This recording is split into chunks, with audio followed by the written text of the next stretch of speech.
کہ آیت اللہ کی شہادت کے بعد ایران کی کمر ٹوٹ جائے گی. ایران نے بلکہ شدت سے یہ حملے بڑھا دیے، اور اس کی دو بڑی وجوہات ہیں جس پہ ڈونلڈ ٹرمپ اب سیز فائر کی طرف جانا چاہتا ہے. ایک تو انہیں یہ خبر مل چکی ہے 5 طیاروں والی اور 5 پائلٹس عمان میں. دیکھیں عمان جو تھا ایران کے لیے اس صورتحال میں ایک واحد ملک تھا جو مذاکرات کے ذریعے اس معاملے کو حل کروا رہا تھا. مذاکرات کی کامیابی کا عمان کے وزیر خارجہ نے اعلان بھی کر دیا تھا.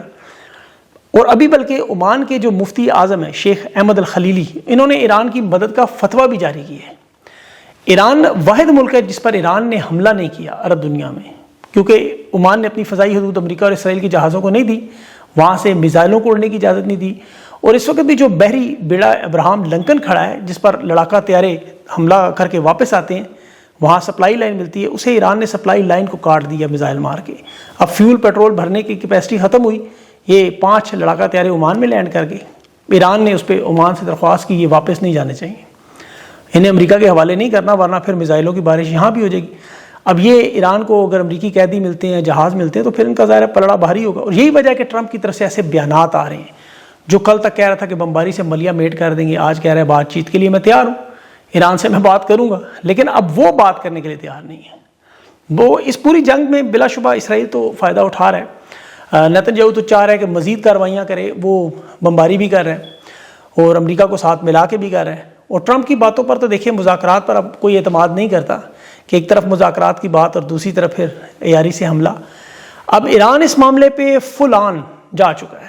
ان کا جو ابھی تازہ ترین بیان آیا ان کے وزیر خارجہ کا بھی اور سپریم لیڈر کی طرف سے بھی، جس کا اردو میں مطلب یہ بنتا ہے کہ ہمارے پاس اب کھونے کو کچھ نہیں ہے، ہمارے اوپر حملہ ہو چکا ہے، ہمارے سپریم لیڈر کو شہید کیا جا چکا ہے، ہماری قیادت کو شہید کیا گیا ہے، ہمارے ملک میں افراتفری پھیلائی گئی ہے، ہمارے میزائل ٹیکنالوجی پرامن نیوکلیئر پروگرام پر بمباری کی گئی ہے اور ہمارے اوپر ایک جنگ مسلط کر دی گئی ہے. اب ہم ہر حد تک جائیں گے. جو ایرانی وزیر خارجہ نے بات کی کہ 20 سالوں میں جو ہم نے مطالعہ کیا مشرق اور مغرب میں امریکی فوج کی غلطیوں کا، ہم نے وہ تمام سبق اپنی حکمت عملی میں شامل کیا ہے.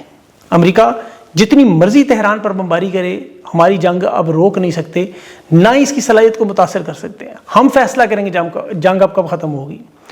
اس میں انہوں نے اپنے موزیک دفاعی نظام کا ذکر کیا اور یہ ایران کی سب سے بڑی کامیاب جنگی حکمت عملی ہے جس میں فوج صرف ایک مرکزی کمانڈ پر منحصر نہیں ہوتی، چھوٹے چھوٹے خود مختار جڑے ہوئے یونٹس میں سے تقسیم کرتے ہیں. یعنی ایک حصہ اگر تباہ ہو تو پھر باقی نظام چلتا رہتا ہے. کمانڈ کو بھی ایک جگہ نہیں رکھتے، یعنی ڈرون میزائل، سائبر ٹیکنالوجی اور یہ سارے علیحدہ علیحدہ کر دیے جاتے ہیں تاکہ اگر دارالحکومت تہران میں اگر وہ حملہ کر رہے ہیں، بمباری کر رہے ہیں یا مرکزی ہیڈ کوارٹر تباہ کر رہے ہیں تو پھر جنگی صلاحیت ختم نہیں ہوتی. یہ چین کی طرز پر نیٹ ورک کو ڈی سینٹرلائز دفاعی نظام بنایا گیا ہے جو امریکہ اسرائیل سمجھ نہیں پائے.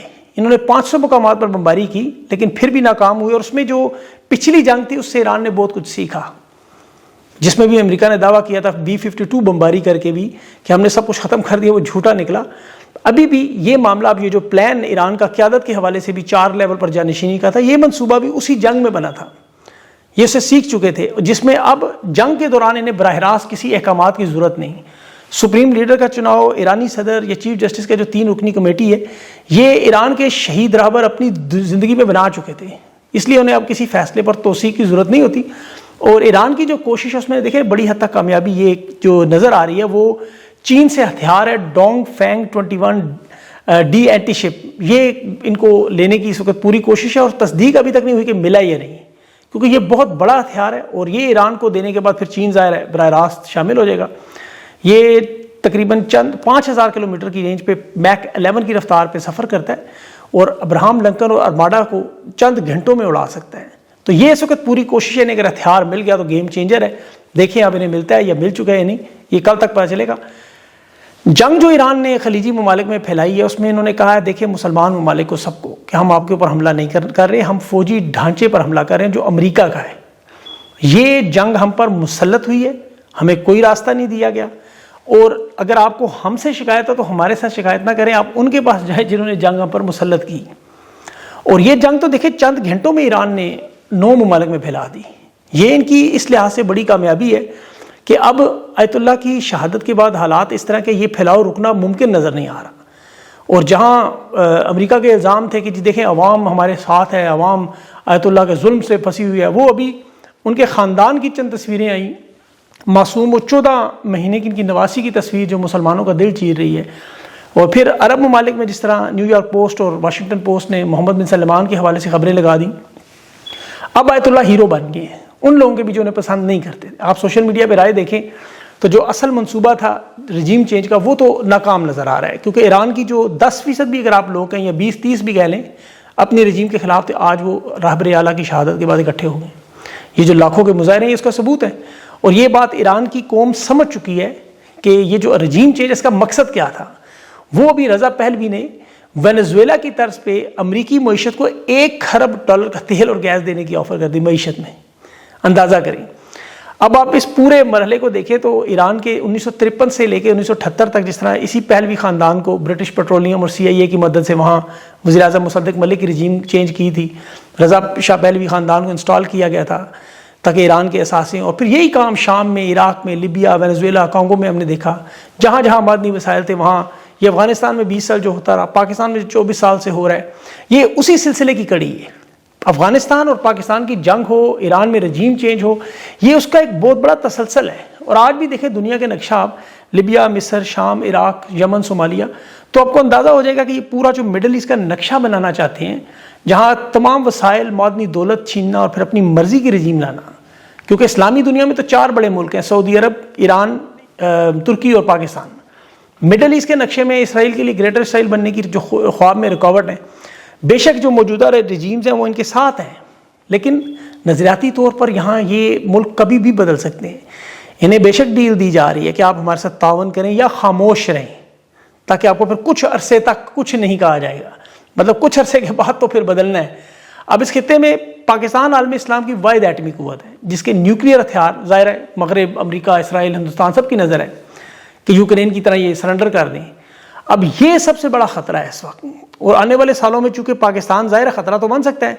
آج تو چلیں فیلڈ مارشل موجود ہے, لیکن آئندہ سالوں میں تو یہ نہیں ہوں گے. پھر ادارے میں کوئی تبدیلی آئی, کوئی ایسا جرنیل آ گیا یا کوئی ایسی حکومت آ گئی جس سے اسرائیل کو ان کے مفادات کو خطرہ ہوا, تو وہ پھر ایران کی طرح کا آپریشن پاکستان میں کریں. اس لیے وہ چاہتے ہیں پہلے ہی پاکستان کو معاشی طور پر اتنا کمزور کریں, جو انہوں نے کر دیا کہ خواجہ آصف اور شہباز شریف کے بیانات آپ کو پتہ ہے, وینٹیلیٹر کے حوالے سے, امریکی امداد کے حوالے سے, باقی رہی سے کثر جنگوں میں لگا کے کر لی. اب شہباز شریف کا تو یہ بیان بھی ریکارڈ پہ ہم سے ایسے کام کروائے جو ہم نہیں کرنا چاہتے. اب وہ آپ CNN اور نیو یارک پوسٹ پڑھیں کہ ایران پر حملے سے پہلے ان 4 ممالک کو پتہ تھا, اس کی تفصیلات موجود تھیں. اب یہاں اس سوچ یہ سب سے بڑا سوال بنتا ہے کہ پاکستان کے معاملات کہاں ہیں, کیونکہ سب سے زیادہ ایران کے معاملے سے جو متاثر ملک نظر آ رہا ہے وہ پاکستان ہے. یہاں پر جو اس وقت صورتحال بنی ہے اس میں دیکھیں 2 اہم پہلو ہیں. ایک تو مغرب اور ان سب کی نظر اڈیالہ جہاں عمران خان ہے, کیونکہ عوامی لیڈر ہے اور عوام کی نظر بھی وہی ہے. دوسرا اسرائیل, امریکہ, ہندوستان کی ان سب کی ایٹمی ہتھیاروں پہ نظر کہ سرنڈر کریں, اور یہ خدا نہ خواستہ یہاں پر بڑے پیمانے پر سول وار کروائیں. دیکھیں یہ عوام کو ذہنی طور پر تیار کر رہے ہیں. عوام تک پہنچنے کے لیے عوام کو پرامن تحریک اور سیاست سے نکال کے یہ سول وار کی طرف لانا چاہتے ہیں. اب اس میں بدقسمتی سے وہ لوگ جو ملک پر مسلط ہیں وہ ان کی مدد کر رہے ہیں. جس طرح ملک کا آئین, جمہوریت, مستقبل, امن و امان, خارجہ پالیسی, معیشت, یہ تباہ و برباد کیا گیا, اسی لیے کیا گیا کہ چند دن کے اقتدار میں اسرائیل اور امریکہ کے ساتھ کھڑے ہو جائیں. لیکن یہ انہیں پتہ نہیں کہ ان کے اپنے پاؤں تلے آگ لگے تو وہ پھر اپنے ہی بچوں کو پیر تلے دیتے ہیں. یہ ان کی ایک پوری تاریخ میں نے ایک جملے میں بیان کی ہے.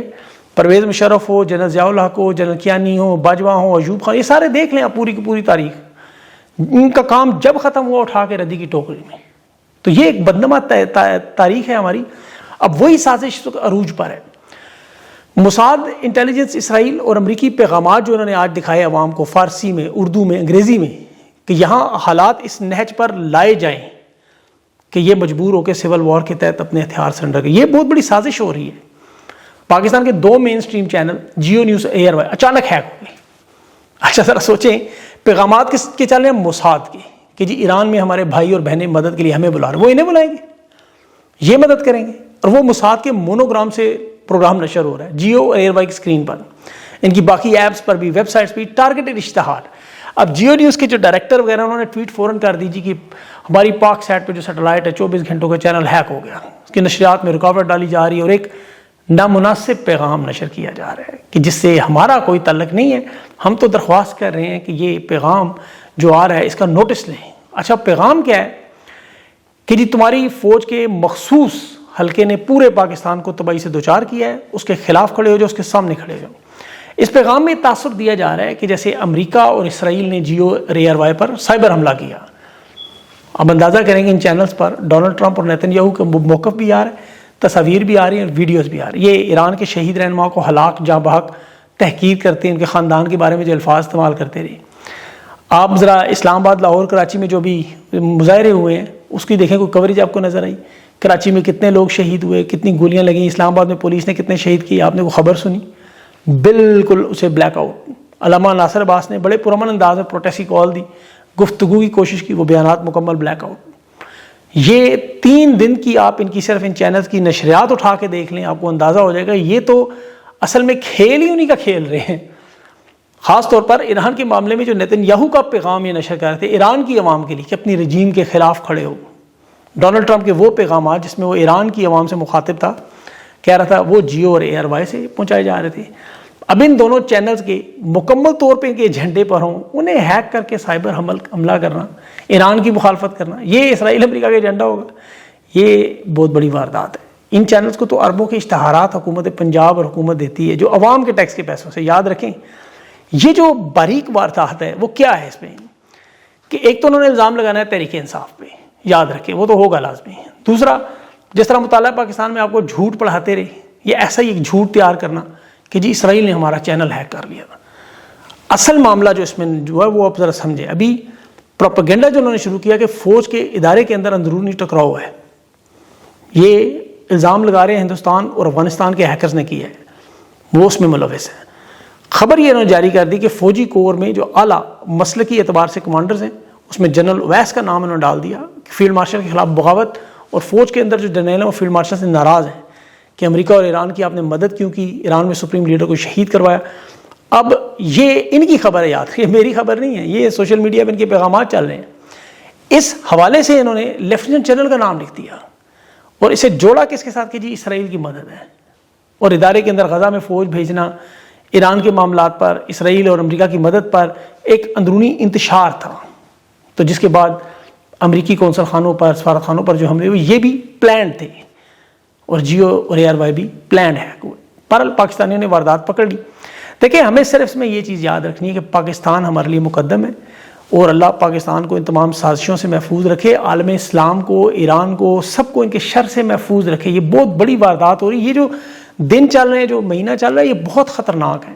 تو اس میں رمضان کا مہینہ بھی اللہ سے دعا بھی کریں ساتھ ساتھ کہ اللہ تعالیٰ اپنا خود ہی کوئی معجزہ دکھائے اور یہ معاملات جو ہے بہتری کی طرف جائیں۔